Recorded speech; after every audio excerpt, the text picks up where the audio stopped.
আমি আজকে যা বলবো মসজিদে ইমাম মসজম তারাও এটা বলবে না।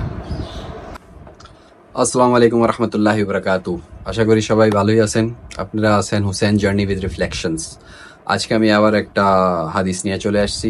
আমি আগেও বলছি আমি সেই জিনিস নিয়ে আসবো যা আমরা অনেকে হয়তো জানি না, বা জানলে ওটা আমল করতে গিয়ে হয়তো আমরা কিছু হেজিটেশন করি। তা আমি আজকে যা বলবো মসজিদে ইমাম মসজম তারাও এটা বলবে না। আমি আজকে যা বলবো এটা এই জন্য বললাম, আমি অবশ্যই ইমাম মুয়াজ্জম মুফতি ওদের অবশ্যই রেসপেক্ট করি, করতেই হবে। এটা ছাড়া ওনাদের যে দরজা আল্লাহর কাছে আপনার আমার এমন না। ওনাদের বলার মানে আমি সাবজেক্টে আসছি, আপনারা জানতে পারবেন। তাই আসলে আমার আজকে টপিক কুরবানি। আমরা কুরবানি দিচ্ছি, কুরবানির সিজন চলছে, সবাই গরু নিয়ে ব্যস্ত, গরু কিনা নিয়ে ব্যস্ত, আনা নিয়ে এক্সাইটমেন্ট, অনেক কিছু আছে। বাট কুরবানি আমার টপিক, আমরা কুরবানি কি হুজুর মৌলানা যারা আছে মসজিদের তাদের দিয়েই জবা করাবো নাকি নিজেরা করব? এটা কিন্তু নিজেরা করা সবচেয়ে উত্তম, নিজেরা করাই ভালো। এটা যে আসছে আমাদের হযরত ইব্রাহিম আলাইহিস সালাম, উনি যে ওনার প্রিয় সন্তান ইসমাইল আলাইহিস সালামকে আল্লাহর হুকুম মোতাবেক যখন জবা দিতে মানে কুরবান করতে চলে যাচ্ছিল, তখন আল্লাহ অন্য কাউরে দিয়ে এটা করায়নি, ওনারে নিজেকে দিয়ে এটা করাইছিল। তারপরে আল্লাহর তরফ থেকে একটা দুম্বা চলে আসছিল, যেই বর্ণনা যেই হাদিস থেকে আমরা এই জিনিসটারে রেসপেক্ট করে এটার পালন করি। বাট আমরা নিজেরা হয়তো কোরআন শরীফ পড়তে জানি, আমরা আরবি জানি, দোয়া জানি, তারপরও আমরা ভাবি যে না, মানে হুজুর আসবো ওনার দিয়া করাবো কেন? এটা নিজেরা করলে সবচেয়ে ভালো। এটা একটা শর্ট মানে দোয়াও আছে, দোয়াটা আপনি মুখস্থ করে নিতে পারেন।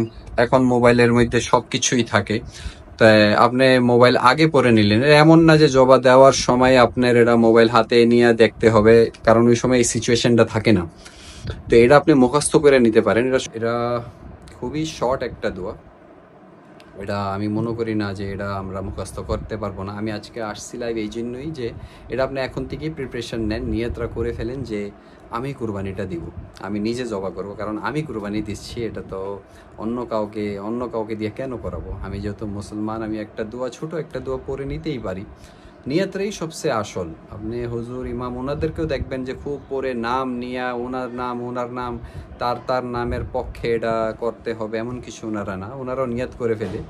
তাই দোয়াটাও অবশ্যই অনেক ছোট, মানে ইন্নি ওয়াজ্জাহতু ওয়াজহিয়াল্লাযী ফাতারাস সামাওয়াতি ওয়াল আরদি হানিফা ওয়া মা আনা মিনাল মুশরিকিন, ইন্নি সালাতি ওয়া নুসুকি ওয়া মাহইয়ায়া ওয়া মামাতি ওয়া লিল্লাহি রাব্বিল আলামিন লা শারিকা লাহু ওয়া বিযালিকা উমিরতু ওয়া আনা মিনাল মুসলিমিন আল্লাহুম্মা মিনকা লাকা বিসমিল্লাহি আল্লাহু আকবার।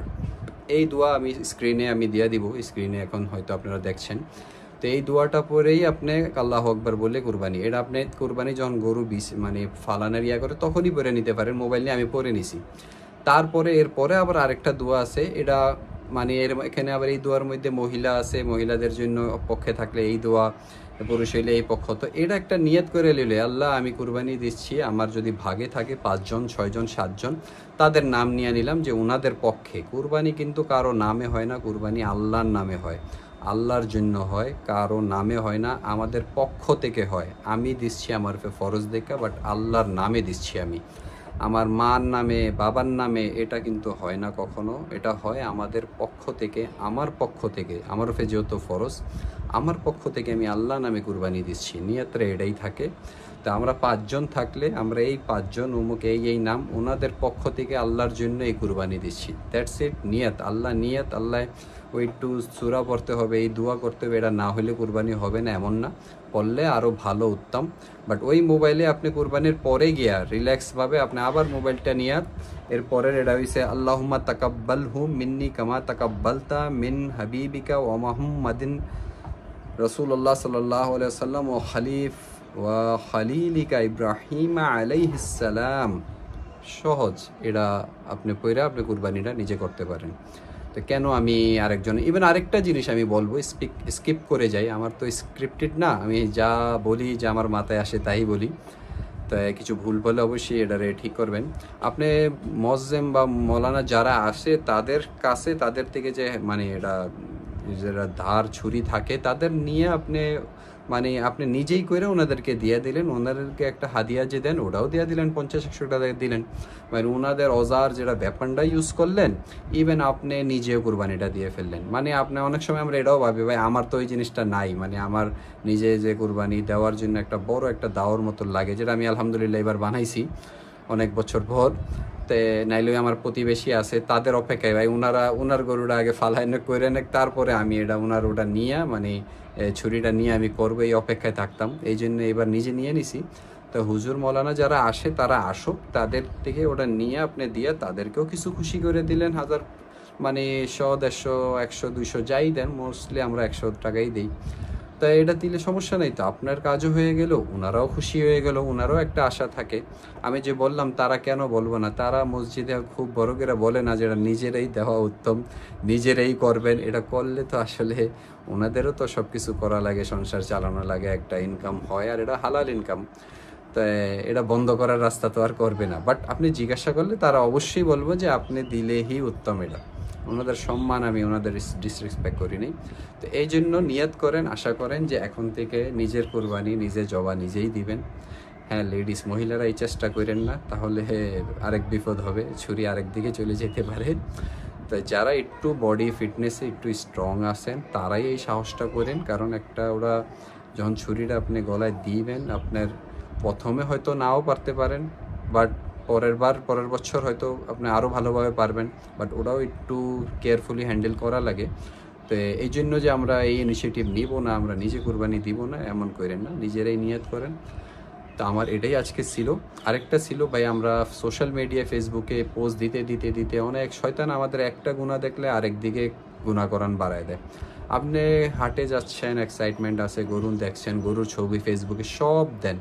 আপনি নিজে একটা কুরবানির জন্য গরু নিছেন, এটা আবার ফেসবুকে দিয়ে যে আমি কুরবানির জন্য এই গরুটা নিছি কেমন হয়েছে বলেন। ভাই কুরবানিটা আল্লাহর খুশির জন্য দিছি, আল্লাহর নামের জন্য দিছি, আল্লাহ আমাকে ফরজ করছে এই জন্য।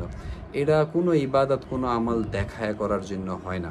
তো কেন আপনি শো অফ করতেছেন? আপনার মনে হয় না শো অফ করছেন, বাট এটা হয়ে যাচ্ছে। তাই ফেসবুকে যাই দেন, গরুর ছবি দেন, কারণ ফেসবুকে আপনি এই উদ্দেশ্যে ছবি দিতে পারবেন যে আপনি হয়তো বিক্রি করতে চাচ্ছেন বা অন্য কিছু মেসেজ দেওয়ার লেগে আপনি এই গরুটা নিছেন, আপনি এটা কুরবানি দেওয়ার জন্য নিছেন, আপনারা একটু বলেন ভাই, তাহলে আপনার তো সব ফাঁস হয়ে গেল গা। এটা তো আল্লাহরে দেখানোর জন্য। তো এমন ভুল করেন না যে আপনার ছোট ভুলের কারণ আপনার একটা বড় একটা ইবাদত এটা নষ্ট হয়ে গেল। কারণ অনেকে ভুল করি, মাথায় নিয়তরা খারাপ রাখি, নিয়ত আগে মাংস খাইতে হবে, আগে মাংস খাবো আমরা, ফ্রিজ আর একটা নিয়ে আসে, একটা ডি ফ্রিজ লাগবে, তো কারণ মাংস রাখতে হবে। এই নিয়ত নাই যে আমি কত মানুষের দিতে পারি, আমি যদি ইনশাল্লাহ মাংস বেশি হয়, আগের বার আমি 20 জনের দিছিলাম, এইবার 25 জনের ইনশাল্লাহ দিব, এমন কোনো চিন্তা করি না। আগের বার 3 মাস বাইন্দার খাইছিলাম, এইবার আশা করি যে হয়তো 4 মাস তো মাংস রেখে খেতে পারবো। এই নিয়ত করলে তো আপনার নিয়তটা খারাপ হয়ে গেল, আপনার নিয়ত ঠিক নাই, আপনার কুরবানি নাই, বাকি আল্লাহ কবুল করি না মালিক। তাই ছোট ছোট ভুলের কারণ নিজের বড় বড় স্যাক্রিফাইসেস, নিজের কুরবানি, নিজের আমল নষ্ট করবেন না। তাই আশা করি সবাই আমার ভিডিও ভালো লাগছে। Stay tune, stay with Hossain journey with reflection.